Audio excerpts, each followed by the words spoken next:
And what about the cost of living, guys? Just to sort of touch on a bit more reality for people. There is obviously lots of benefits as we've talked about. There's some challenges. What would you sort of give as I know it's difficult in some ways. Everybody has different I expectations think of living, but Dubai can be rent as and cars. expensive. It can be as expensive as you want, or it can be as reasonable as you want. Great. There's a big scale. You can spend say $1 on a sweet potato in your supermarket, or you can go and spend $5 on the same sweet potato somewhere else. You can buy a $5,000 car or $1 million car. I think people who look at if you look at the news and you see media and you see Dubai promotes glamour, the riches, you see the supercars, the mega yachts, hotels, villas with pools.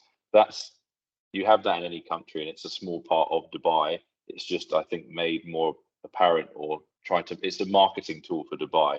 But in reality, I've seen over the last 5 years, the cost of living has come down. There's much more options in terms of accommodation, different villa communities, apartments, and there's much more of a mid-range option now, including restaurants, bars, because ultimately Dubai wants to attract everyone, and you can't just attract the super wealthy rich. You need to have a bit of an all-round, and that goes for the tourism and also the people that live here. So I've traveled a lot, and I think London now is more expensive than Dubai, and Australia as well. I've found more expensive than Dubai. So yeah, I found that quite interesting when I was at home in the last couple of months, and I went and did the supermarket shop.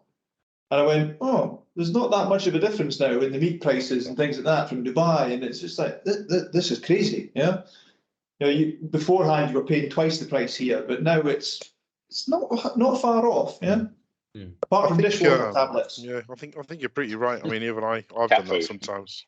Gone to a petrol station and thought, just bought a few things and thought that's a lot of money, but.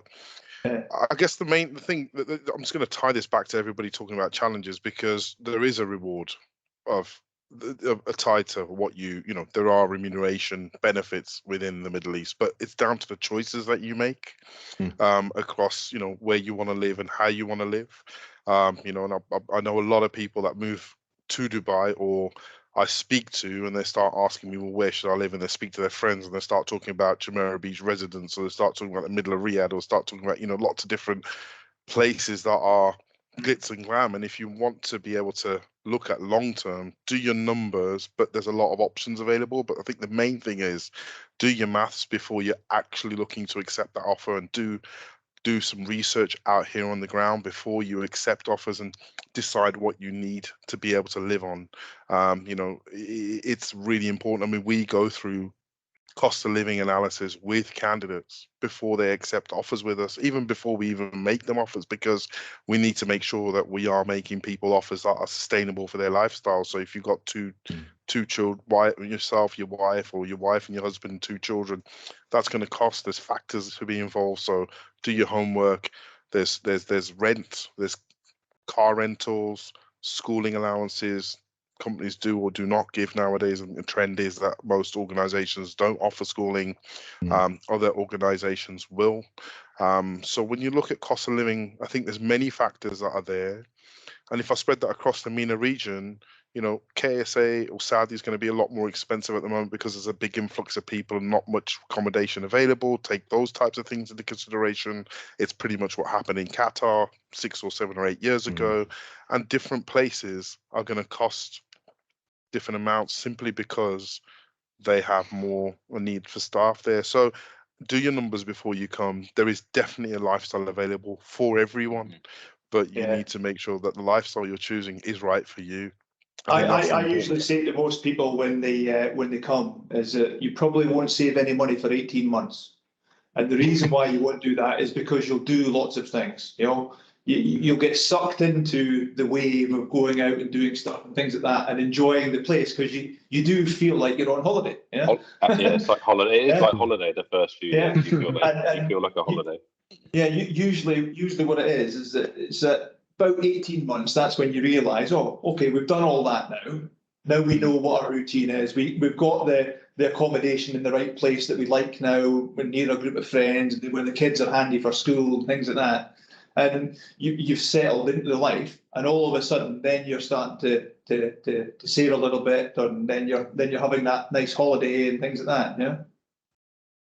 It's also worth to add just a final point on it, to add that in the Middle East, obviously there are no pensions, there is no sort of support in that regard. So whilst you're here and you see your first salary and you think, well, that's a lot more than the UK, you have to consider your future. There is no safety net here. If you want to retire, you need to plan for your retirement. So in the UK, you'd obviously get workplace pensions and national insurance and all that kind of stuff, which you can still pay into over here, but your workplace pensions and any sort of retirement fund has to come out of your salary. And that's really something people should keep at the front of their mind when they look at the salaries that they're being offered to come to the region.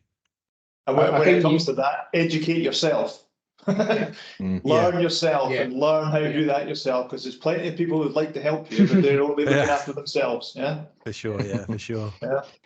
I think people are a bit more savvy with that kind of thing now, though, because I mean, if say when I first came out as I say, in the financial crisis, and a lot of people had been out during the kind of the gold rush years of 2006, 2007, and what you saw is people were living so far beyond their means, it was absolutely ridiculous. And when the music stopped and these people found themselves unemployed, and there was just a huge wave of redundancies, people were ruined. They had nothing. They'd saved nothing. They'd overextended themselves on credit cards. They've got cars they couldn't afford. They were living in places that they couldn't afford. And I do think that period is still a bit of a cautionary tale. Obviously you do get people that are coming out and doing their own thing and kind of like maxing out the credit cards. But I think that history still remains, and people are a lot more cautious and careful now that that it is a place that can be volatile. The music could stop at some point, and as Scott said,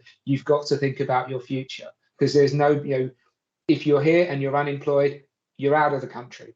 Within a not too long period of time, you're out of the country, and you've got to plan for that, and you've got to accept that's a possibility, and make sure that if the music stops, you're okay, and you can walk away and go, do you know what? I had a great time, I made decent money, and I've set myself up. And if you can tick all those boxes, then you win, as far as I'm concerned.